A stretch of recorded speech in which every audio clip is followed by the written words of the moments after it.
Welcome back. John Van Limbeek joining us from Abbott Wealth Management on this Wednesday. Welcome back to the show. Thank you. Have a good Thanksgiving? Yeah, good. Same. Yeah, a great Thanksgiving. Good. Yeah. Cold out there now, though. Other than a month early for weather. I know. Yeah. I know. We're talking on the show today about goal-based planning.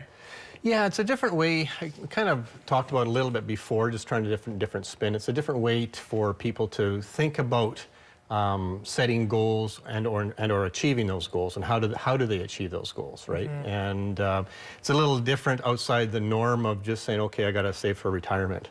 What does that mean? When does it mean? How much? So it's very nebulous.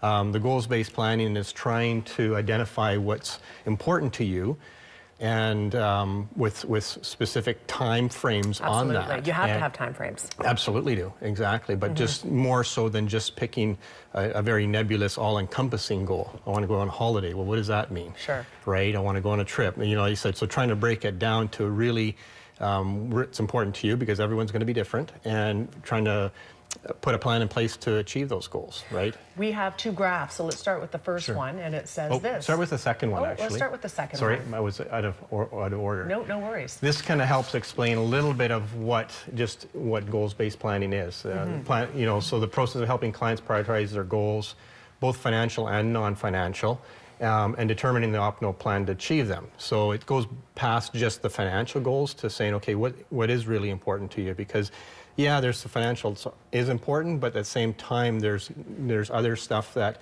matters to you too that's just as important, and trying to help you put all those things in place. Right. Most people have between, upwards of 6, but most planners only maybe get 1 or 2 out of you. Right. Oh, I want to save for a new car. I want to save for my retirement. Right. And that's, if we go deeper than that, as that graph or that what is goals-based planning, it can help you pull apart those, those other softer goals, I guess. Yeah. And so let's take a look at that, because there are a whole bunch of things that people might be. Yeah. So the other one was more in regards to what are those are just kind of key ones, but when you look at it, some of them. There's probably a goal in there for maybe 5, 6, 8, 10 of them. Who knows, right?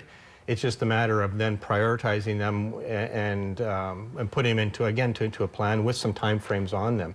Could be financial, could be non-financial. I'm getting stressed out looking at that list. But it means something to everybody, it right? Does. Exactly. And if you're trying to set you up for the best success or best chance of success, having those priorities with time frames really helps, for sure.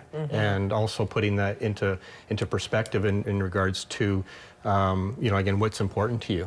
Absolutely. Retirement's still 20 years away, right? Maybe we like it next year, but reality it's probably tomorrow, but it's 20 years away. So you can't wait for 20 years either to have a quality of life. That's right. There's quality of life in between. You have to enjoy in between. Absolutely. And putting some of that into perspective really helps, for sure. Yeah. So, any other little tips and tricks? We got about a minute.